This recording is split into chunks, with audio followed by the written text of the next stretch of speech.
आज ना आपण सिंपल खिचडी बनवूया। कुकरमध्ये तेल टाकले, त्यामध्ये जिरे आणि गरम मसाले टाकलेले आहेत।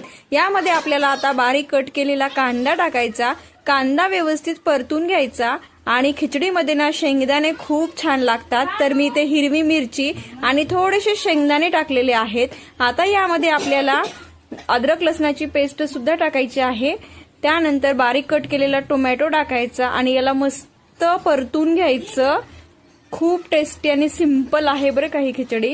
तर याला व्यवस्थित परतून घ्यायचं। याच्यामध्ये बेसिक मसाले टाकून घेऊया। याच्यामध्ये फक्त आपल्याला हळद घालायची आहे, कारण याच्यात कुठलाही मसाला टाकायचा नाही। आता यामध्ये तांदूळ टाकून घ्यायचे। मसुराची डाळ सुद्धा मी यामध्ये टाकलेली आहे आणि आता कुकरमध्ये आपल्याला कमी पाणी लागतं, त्यामुळे थोडंसं पाणी टाकून मीठ टाकायचं आणि बारीक कट केलेली कोथिंबीर। आता कुकर लावून घेऊया आणि कुकरला 3 शिट्ट्या काढून घ्यायच्या आणि रेडी झालेली आहे आपली सिंपल खिचडी। बाय।